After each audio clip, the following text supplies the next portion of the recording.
ओम शांति। अॼु जी मुंहिंजी तारीख़ आहे 24/4/2024। अॼु मिठा मिठा बाप दादा चवनि था मिठी मिठी ॿार तव्हां सवेरे अमीर ठहींदा आहियो, शाम जो फ़क़ीर ठहींदा आहियो। फ़क़ीर खां अमीर पतत खां पावन ठहिण लाइ 2 शब्द यादि रखो, मनमना भव, मध्याजी भव। फ़क़ीर खां अमीर पतत खां पावन ठहिण लाइ 2 शब्द यादि रखो, मनमना भव, पंहिंजी खे आत्मा सम्झी बाबा खे यादि करो, मध्याजी भव, स्वर्ग जी राजे खे यादि करो। प्रश्न आहे, कर्म बंधन सां मुक्त थियण जी युक्ति छा आहे? उत्तर आहे याची यात्रा तथा ज्ञान जो सिमरन। परमात्मा खे यादि करण ऐं ज्ञान जो सिमरन करण सां असां कर्म बंधन थींदा वेंदा आहियूं, कर्म बंधननि सां मुक्त थींदा वेंदा आहियूं। हिकु परमात्मा जो साथ सर्व संबंध सां रहे, अन्य कोई में बि बुद्धि न वञे, मतिलबु सभु कुझु कंदे हुए, सभिनि सां संबंध निभाईंदे हुए सचो संबंध हुन सां रहे। टियों आहे जो सर्वशक्तिवान बैटरी आहे, हुन बैटरी सां योग लॻल हुजे, पंहिंजे मथां पूरो ध्यानु हुजे। असांखे परमात्मा बाबा खे सभिनि खां वॾी जो बैटरी आहे हुनखे यादि करिणो आहे, पंहिंजे मथां ध्यानु रखिणो आहे, दैवी गुणनि जे पंख लॻल हुजनि त असां कर्म बंधननि सां मुक्त थींदा वेंदासीं। यादि जी यात्रा तथा ज्ञान जो सिमरन कंदा रहो, हिक सां गॾु सर्व संबंध रहनि, अन्य कोई में बि बुद्धि न वञे। जो सर्वशक्तिवान बैटरी आहे हुन बैटरी सां योग लॻल हुजे, पंहिंजे मथां पूरो ध्यानु हुजे, दैवी गुणनि जा पंख लॻल हुजनि त कर्म बंधननि सां मुक्त थींदा वेंदा। ओम शांति। बाप वेई सम्झाईंदा आहिनि, ये भारत जे लाइ कहानी आहे। छा कहानी आहे?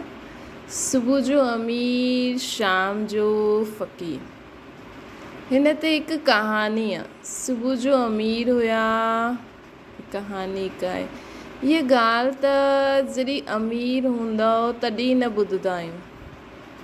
इहे ॻाल्हियूं जॾहिं असां सतयुग में भारत अमीर हुयो न तॾहिं न ॿुधंदा आहियूं। फ़क़ीर ऐं अमीर जी ॻाल्हियूं हाणे ई कलयुग अंत सतयुग जी आदि जे विच में संगम युग ते ई ॿुधंदा आहियूं। इहे दिलि में धारण करिणो आहे, बराबरि भक्ति फ़क़ीर ठाहींदी आहे। छो जो भक्ति में माण्हू भॻवान खे ढूंढदे भॻवान अर्थ दान पुण्य कंदे कंदे फ़क़ीर थी वेंदो आहे ऐं परमात्मा जो ज्ञान ॿुधी करे ज्ञान गुण शक्तियुनि सां अमीर थी वेंदो आहे। त बाबा चईंदा आहिनि ॾींहुं ऐं राति बि बेहद आहे, फ़क़ीर ऐं अमीर बि बेहद जी ॻाल्हि आहे ऐं ठाहिण वारो बि बेहद जो बाप आहे। सभी पतित आत्माउनि जे लाइ हिकु ई बैटरी आहे बाबा पावन ठाहिण जी। ईअं टोटका यादि रखो त बि ख़ुशी में रहंदव। बाप चईंदा आहिनि ॿार तव्हां सवेरे अमीर ठही वेंदा आहियो, पोइ शाम जो फ़क़ीर ठही वेंदा आहियो। कीअं ठहींदा आहियो इहे बि बाप सम्झाईंदा आहिनि। बाप चईंदा आहिनि ॿार त सवेरे अमीर ठही वेंदा आहियो, पोइ शाम जो फ़क़ीर ठही वेंदा आहियो। कीअं ठहींदा आहियो इहे बि बाप सम्झाईंदा आहिनि न। पोइ पतत खां पावन फ़क़ीर खां अमीर ठहिण जी युक्ति बि बाप ॿुधाईंदा आहिनि। पतत खां पावन फ़क़ीर खां अमीर ठहिण जी युक्ति बि बाबा ई असांखे ॿुधाईंदा आहिनि।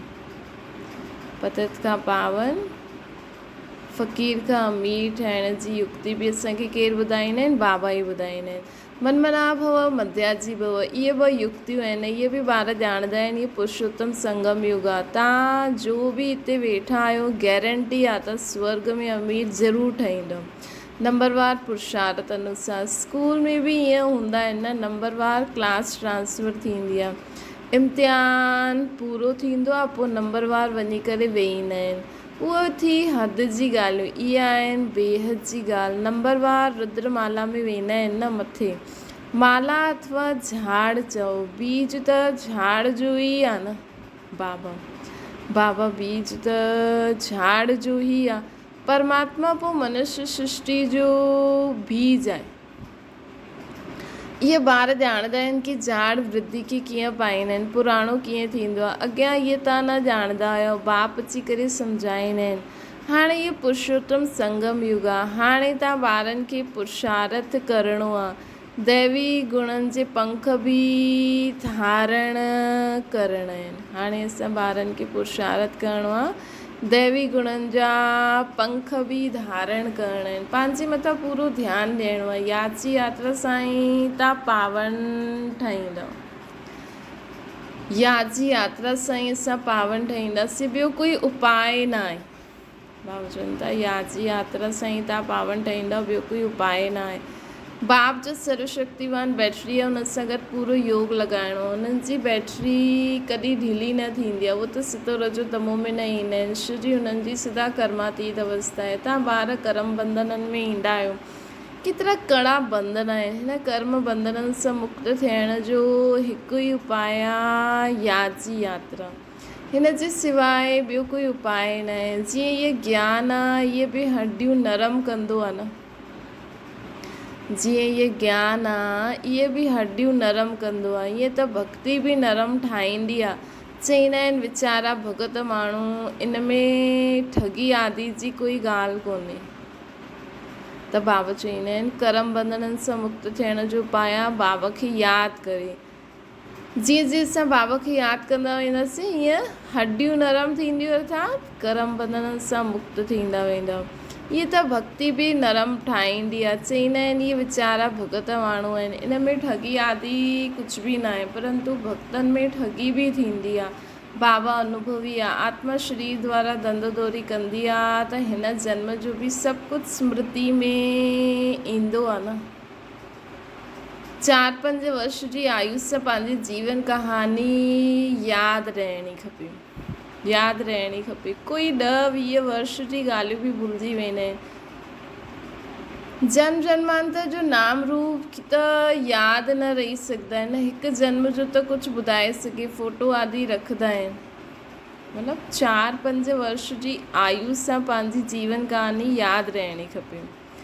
कोई 10-20 वर्ष जी ॻाल्हियूं बि भुलिजी वेंदो आहे। जन्म जन्मांतर जो नाम रूप त यादि न रही सघंदो, भई हर जन्म में असां छा छा ठहियासीं।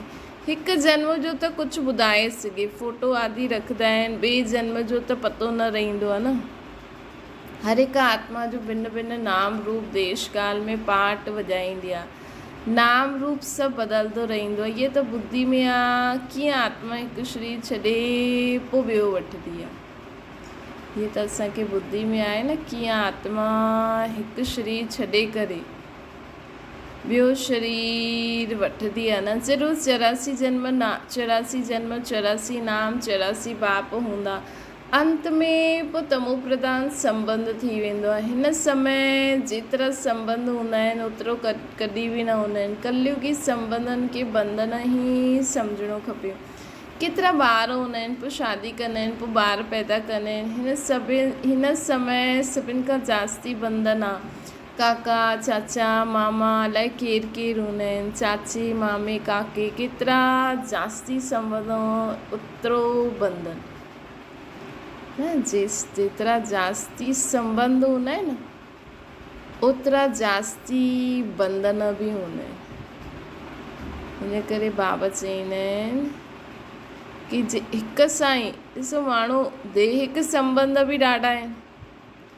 कॾहिं कोई छा चईंदो, माउ पीउ मरी वियो, पोइ उन खां पोइ ॿिया माण्हू कुझु कुझु चईंदा रहंदा, असां वॾा आहियूं, पोइ चईंदा असां वॾा आहियूं।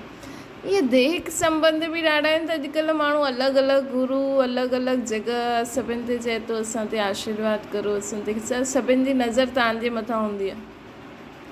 कोई छा चए, कोई छा चए। जेतिरा जास्ती संबंध ओतिरी जास्ती बंधन। अख़बार में पियो 5 ॿार इकट्ठा जन्मिया, 5 ई तंदुरुस्त। हिसाब करो केतिरा ढेर संबंध थी वेंदा आहिनि। हिन समय तव्हांजो संबंध सभिनि खां नंढो आहे। सिर्फ़ु हिकु बाप सां सर्व संबंध जोड़ो। तव्हांजो कोई सां बि ॿियो कंहिंसां बि असांजो बुद्धि योग न हुजे। पंहिंजी ज़िम्मेवारी न हिकु परमात्मा खे ॾेई छॾो।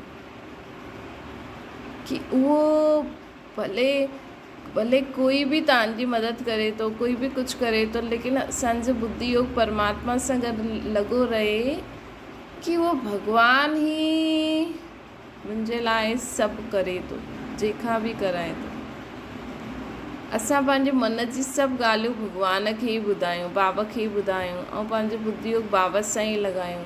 पोइ बाबा जंहिं द्वारा बि तव्हांजी मदद करे, लेकिन असांजो बुद्धि योग बाबा सां गॾु ई लॻल रहे।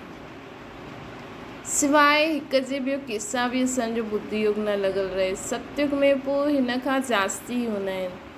सतयुग में पोइ हिन सां जास्ती बाप, हाणे त बाबा ई आहे सर्व संबंधी। पोइ सतयुग में हिक खां जास्ती थी वेंदा, लेकिन एॾा न हूंदा जीअं कलयुग में आहिनि। हीरे जहिड़ो जन्म असांजो हाणे आहे। हाईएस्ट बाप ॿारनि खे एडॉप्ट कंदा आहिनि, जीते जी गोद में वञिणो आहे वरसो पाइण लाइ। सो हाणे ई थींदो है न, जीते जी असांखे बाप जी गोद में वञिणो आहे वरसो पाइण लाइ। सो हाणे ई वञी सघंदा आहियूं। तव्हां अहिड़े बाप जी गोद में आया आहियो जंहिंसां असांखे वरसो मिलंदो आहे। असां हाणे अहिड़े बाप जी गोद में आया आहियूं जंहिंसां असांखे वरसो मिलंदो आहे। तव्हां ब्राह्मणनि खां ऊच कोई आहे न।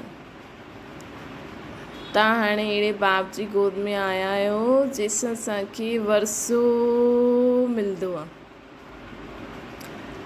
तव्हां ब्राह्मणनि खां ऊच कोई आहे न। सभिनि जो योग हिक सां गॾु आहे। तव्हांजो आपस में कोई संबंध न आहे। भाउ भेणनि जो संबंध बि किराए ॾींदो आहे। भाउ भेणनि जो संबंध बि किराए ॾींदो आहे। संबंध हिक सां हुजिणो खपे। इहा नई ॻाल्हि आहे। पवित्र थी करे वापसि असांखे वञिणो आहे। ईअं वीचार सागर मंथन करण सां तव्हां ॾाढो रौनक में ईंदव न। सतयुगी रौनक ऐं कलयुगी रौनक में राति ॾींहं जो फ़र्क़ु हूंदो आहे। भक्ति मार्ग जी समय आहे ही रावण राज्य। भक्ति मार्ग जो समय आहे ही रावण जो राज्य। पिछाड़ी में साइंस जो घमंड बि केतिरो थींदो आहे। जीअं सतयुग जी भेंट कंदा आहिनि। हिकु बची समाचार लिखियईं, असां प्रश्न पुछियो कि स्वर्ग में आयो या नर्क में आयो, त चइनि पंजनि चयो असां स्वर्ग में आहियूं। बुद्धि में राति ॾींहं जो फ़र्क़ु पइजी वेंदो आहे। कोई सम्झनि असां त नर्क में आहियूं, पोइ उन्हनि खे सम्झाइणो पवंदो आहे कि स्वर्गवासी ठहिणु चाहींदा आहियो। कोई असांखे चए कि असां नर्कवासी आहियूं, त उन्हनि खे चओ कि स्वर्गवासी ठहिणु चाहींदा आहियो। स्वर्ग कोई स्थापना स्वर्ग केरु स्थापना कंदो आहे। इहे ॾाढो मिठी मिठी ॻाल्हियूं आहिनि। तव्हां नोट कंदा आहियो, परंतु इहे कॉपी में ई नोट्स रहिजी वेंदा आहिनि। समय ते यादि न ईंदा आहिनि। हाणे पतित खां पावन ठाहिण वारो परमपिता परमात्मा शिव आहे। उहे चईंदा आहिनि मामिकम यादि करो त पाप कटिजी वेंदा। यादि में कोई त आमदनी थींदी आहे न। यादि जी रस्म हाणे निकिती आहे। यादि सां ई त असां केतिरा ऊच स्वच्छ ठही वेंदा आहियूं। जेतिरी जो महिनत कंदो आहे ओतिरो ऊच पद पाईंदो। बाबा खां पुछी सघंदा आहियो। दुनिया में त संबंध ऐं जाइदाद जे पुठियां झगड़ा ई झगड़ा आहिनि। हिते त कोई संबंध ई न आहे। हिकु बाप, ॿियो न कोई। बाप आहे बेहद जो मालिक। ॻाल्हि त ॾाढी सहज आहे। हुन तरफ़ आहे स्वर्ग, हिन तरफ़ आहे नर्क। नर्कवासी सुठा या स्वर्गवासी सुठा? बाबा पुछनि था नर्कवासी सुठा या स्वर्गवासी सुठा? जो सयाना हूंदा उहे चईंदा स्वर्गवासी सुठा। छो जो हिन दुनिया में अहिड़ा बि माण्हू आहिनि जेके नर्क जी ॻाल्हियूं सुठियूं लॻंदियूं आहिनि। जेका नर्क में जीअं कपिड़ा पाईंदा आहिनि, रीति रस्म। कंहिंखे चओ ॾिसो इहे लक्ष्मी नारायण त केॾा सुठा कपिड़ा पाए वेठा आहिनि, पूरा कपिड़ा पाए वेठा आहिनि। ईअं ठहिणु चाहींदा न, असांखे अहिड़ा कपिड़ा न खपनि न। कंहिंखे फटल कपिड़ा, अॼुकल्ह फटल कपिड़ा पाइण जो बि फैशन आहे न। चईंदा ईअं कीअं पाए रखंदासीं सॼो ॾींहुं।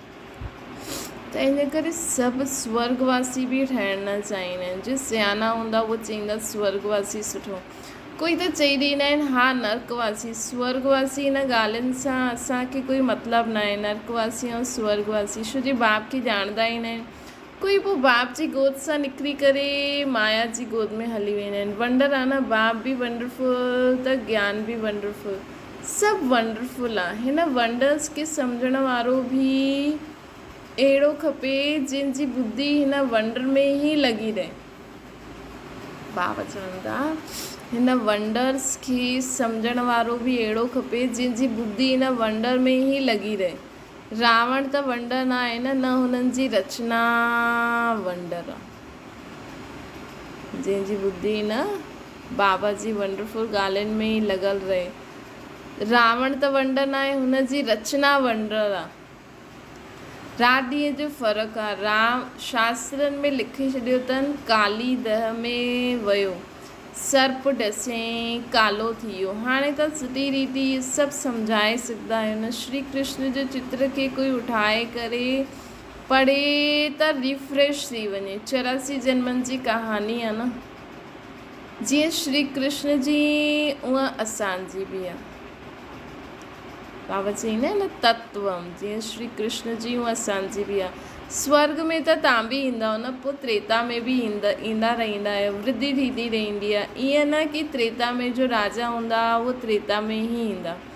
पढ़े जे अॻियां अनपढ़ा खे भरी ढोइणी पवंदो त उहो सतयुग में पहिरें महाराजा महारानी जी अंडर में हूंदा, मतिलबु उन्हनि जी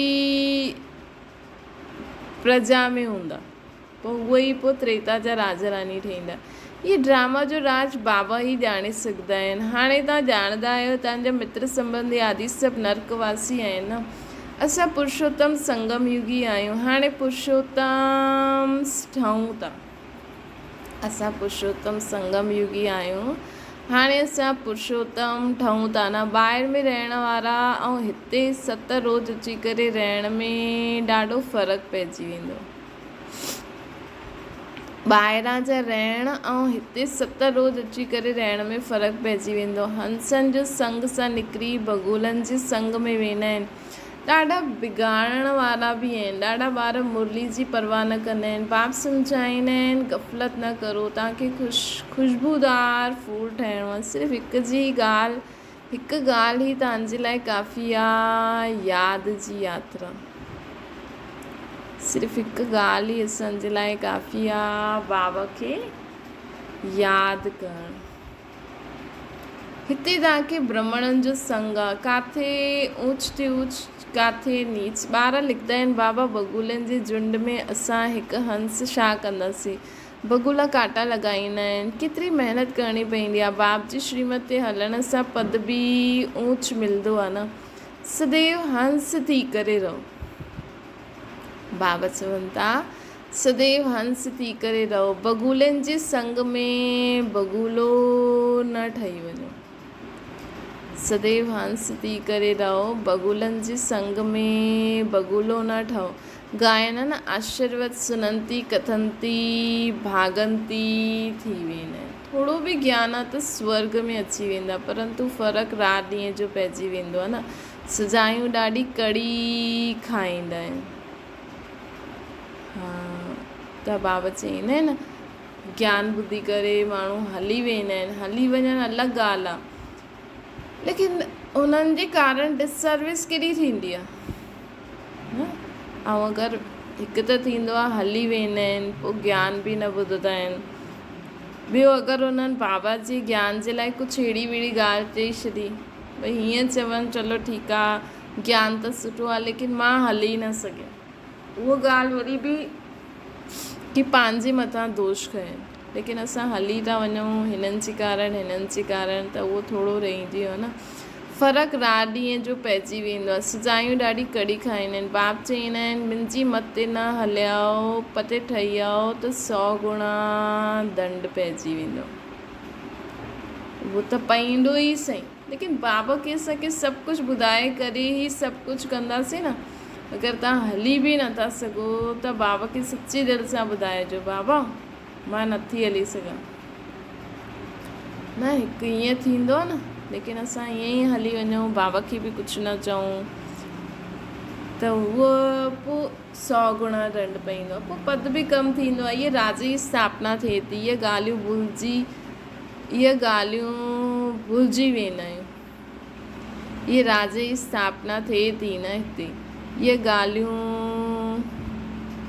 हुते जॾहिं राजी कंदासीं त हुते सभु भुलिजी वेंदासीं। इहे बि यादि रहे त बि ऊच पद पाइण जो पुरुषार्थ ज़रूरु करे।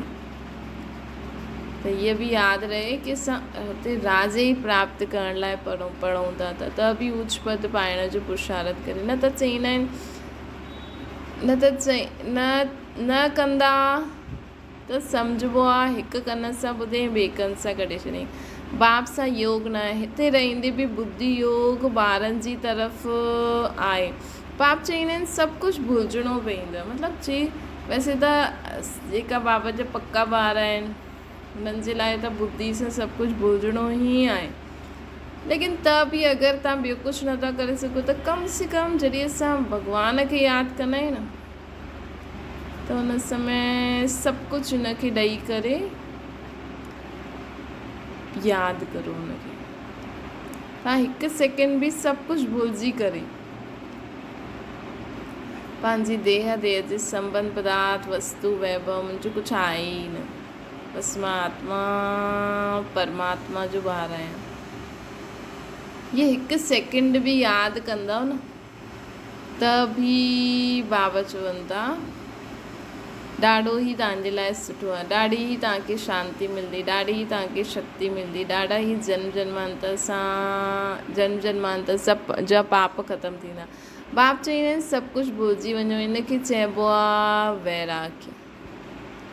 इन में बि परसेंटेज आहे, किथे न किथे ख़्यालात हली वेंदा आहिनि, हिकु ॿ सां लव थी वेंदो आहे त बुद्धि लटकी वेंदी आहे। बाबा रोज़ु सम्झाईंदा आहिनि इन अखियुनि सां जो कुझु ॾिसंदा आहियो उहो सभु ख़त्मु थियणो आहे।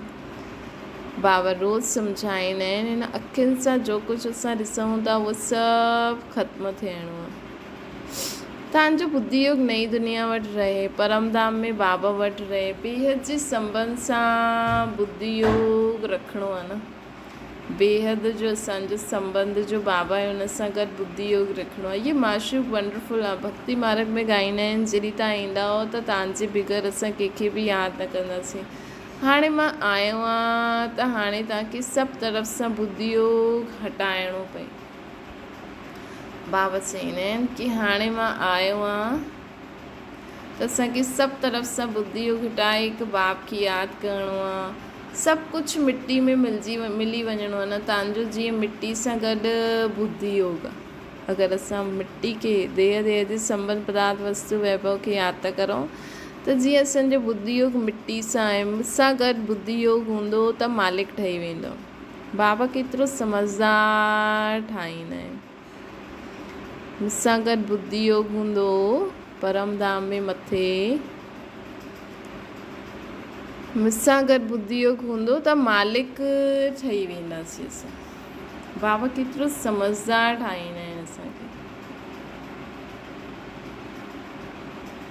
बाबा चईंदा आहिनि, कल्ह बाबा चई न लिवर जीअं यादि हुजे, सिलेंडर न लिवर हिक सां मथे पंहिंजी बुद्धि कनेक्शन में हुजे। मनुष्य न ॼाणंदा आहिनि कि भक्ति छा आहे ऐं ज्ञान छा आहे। हाणे असांखे ज्ञान मिलियो आहे तॾहिं तव्हां भक्ति खे बि सम्झंदा आहियो। हाणे तव्हांखे फीलिंग ईंदी आहे कि भक्ति में केतिरो दुख आहे। मनुष्य भक्ति कंदा आहिनि, पंहिंजे खे ॾाढो सुखी सम्झंदा आहिनि, पोइ चईंदा आहिनि भॻवानु अची करे फल ॾींदो। मनुष्य भक्ति कंदा आहिनि, पंहिंजे खे सुखी सम्झंदा आहिनि, पोइ चईंदा आहिनि भॻवानु अची करे फल ॾींदो। कंहिंखे ऐं कीअं फल ॾींदो उहो कंहिंखे बि पतो न आहे। हाणे तव्हां ॼाणंदा आहियो बाप भक्ति जो फल ॾियणा आहिनि। विश्व जी राजधानी जो फल जीअं बाप सां मिलंदो आहे उहो बाप जो डायरेक्शन ॾींदा आहिनि, हुन ते हलणो पए न। एॾो वॾो बाबा जो असांखे विश्व जी राजधानी जो वरसो ॾिए थो त हुनजे डायरेक्शन ते हलणो खपे न। हुनखे चइबो आहे ऊची ते ऊची मत मिलंदी त सभिनि खे आपो कोई हली सघे कोई न हली सघे। बेहद जी बादशाह जी स्थापना थियणी आहे। हाणे तव्हां सम्झंदा आहियो असां छा हुयासीं, हाणे असांजी छा हालति थी वई आहे। माया हिकदमि ख़तमु करे ॾींदी आहे।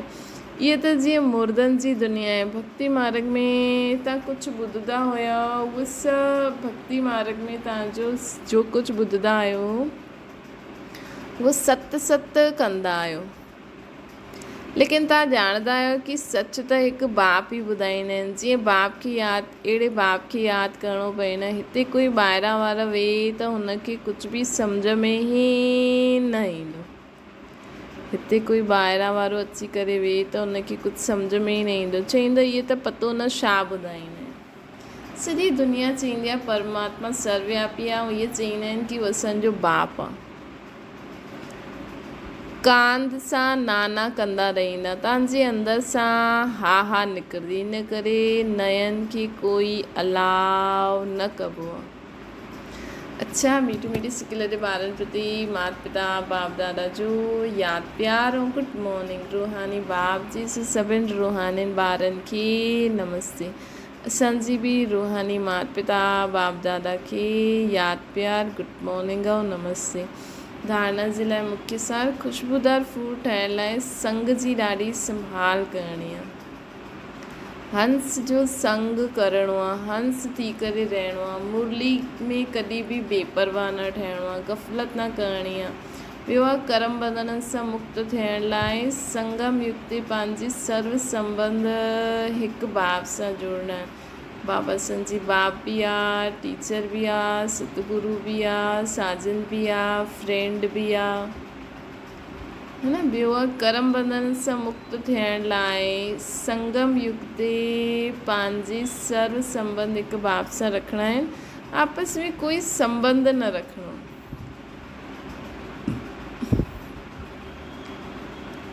आपस में कोई संबंध मतलब बुद्धि योग न वञे। बाबा ईअं नथा चवनि सभु कुझु छॾे ॾियो, पर बुद्धि योग न वञिणो खपे। के हद जे संबंध में लव रखी बुद्धि योग लटकाइणो न आहे। के हद जे संबंध में लव रखी बुद्धि योग लटकाइणो न आहे। हिक खे ई यादि करिणो है न, हिक खे ई असांखे यादि करिणो आहे, कंहिंखे बाबा खे यादि करिणो आहे। वरदान परमात्मा लव में लीन थियण जो व मिलन में मग्न थियण वारा सच्चा स्नेही ठहो। बाबा चईंदा आहिनि स्नेह जी निशानी ॻायल आहे कि ॿ हूंदे बि ॿ न रहनि, लेकिन मिली करे हिकु थी वञनि। स्नेह जी निशानी आहे कि ॿ हूंदे हुए बि ॿ न, लेकिन हिकु थी वञनि। इन खे ई समाए वञणु चइबो आहे। भक्तनि इन स्नेह जी स्थिति खे समाए वञणु अर्थात लीन थियणु चई छॾियो आहे। लव में लीन थियणु इहा स्थिति आहे, लेकिन स्थिति जे बदिले उन्हनि आत्मा जे अस्तित्व खे सदा जे लाइ समाप्त थियणु सम्झी वरितो आहे। तव्हां ॿार जॾहिं बाप जे व रूहानी माशूक जे मिलन में मग्न थी वेंदा आहियो त समान ठही वेंदा आहियो। त समाए वञणु अर्थात जॾहिं असां बाप जे व रूहानी माशूक जे मिलन में मग्न थी वेंदा आहियूं, उन्हनि जी संग जो रंग लॻी वेंदो आहे। जीअं असां उन्हनि द्वारा जीअं उहे सोचंदा आहिनि उहो असां बि सोचंदा आहियूं, जीअं उहे डिसीजन वठंदा आहिनि, बुद्धि में जो श्रीमत उन्हनि जी आहे उहा असां बि कंदा आहियूं, जीअं उनजो संस्कार उहा असां बि कंदा आहियूं, जीअं उहा जो कंदा आहिनि ब्रह्मा बाबा जे तन में अची करे कर्म करे ॾेखारींदा, उहा असां बि सभु उन जहिड़ो ई कंदा।